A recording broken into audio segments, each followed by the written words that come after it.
Аймгийн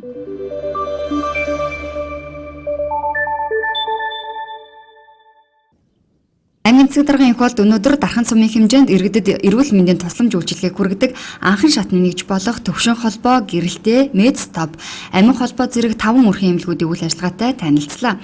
Энэ үеэр үрхэн эмнэлгүүдэд тулгарч буй асуудал болон улаан бурхны өвчлөлтөй холбоотойгоор үрхэн эмнэлгүүдийн авч хэрэгжүүлж байгаа үйл ажиллагаатай танилцж эрүүл мэндийн анхан шатны тусламж үйлчилгээ авч байсан иргэдийн санал сэтгэлдлийг сонслоо.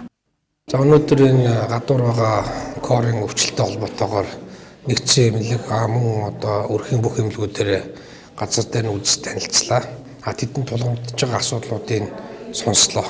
Тэг өрхийн эмнэлгүүдийн хувьд бол мангартын эмнэлэг цэвэр бохор усны худаг байгаагаас тэнд чихтэй байшин нуралт үүсэх юм асуудал байна. Мөн гэрэлтэй өрхийн эмнэлэгтэр цахилгааны шугам монтаж нь хүчтэл дутуу хийснээс тэнд аваарийн байдалтай байх.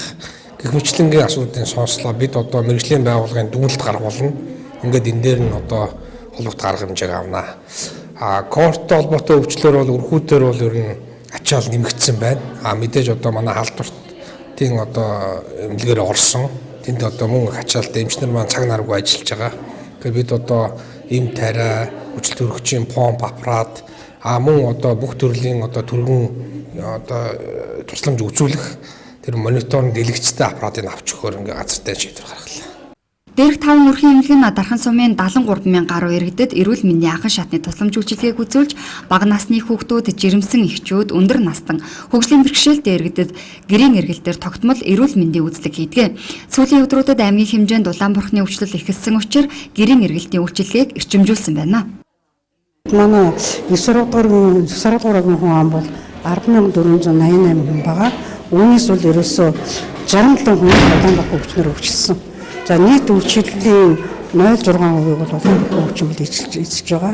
За 0-оос 12 сартын нийт бол 8 хүүхэд өвдсөн байгаа. Энэний 2 нь бол эмнэлэгт хэвтсэн. Бусд үлдсэн 61 хүн нь бол гэрээрээ байгаа.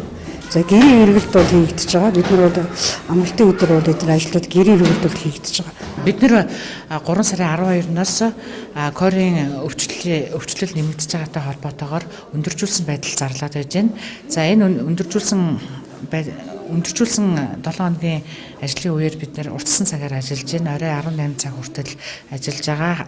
Өнгөрсөн хагас өдөр 10 цагаас 4 хагас хүртэл ажиллалаа. За нийт 170 хүүхдийн эргэлт 0-5 насны хүүхдийн эргэлт хийгдсэн. Үүнээс өвчтөй илэрлсэн 22 хүүхэд корийн өвчлөлтөй байна. 5 хүүхэд нь бол 0-11 сартай хүүхэд байна. Өрхийн эрүүл мэндийн төвүүд аймгийн эрүүл мэндийн газраас иргэдэд чиглэсэн эрүүл мэндийн анхан шатны мэдлэг олгох, урьдчилан сэргийлэх, эрүүл зан үйлд суралцуулах сургалтыг байнга төлөвлөгөөтэйгээр явуулж байгаа хэдий ч иргэд аливаа өвчнөөс урьдчилан сэргийлдэггүй, өвчнөө хүндэрсэн хойно нэмлэгт ханддаг, дур мэдэн эм тариа хэрэглэдэг зэрэг нийтлэг дутагдал байсаар байгаа тухай мөн үеэр эмч мэргэжлэнүүд ярьж байлаа.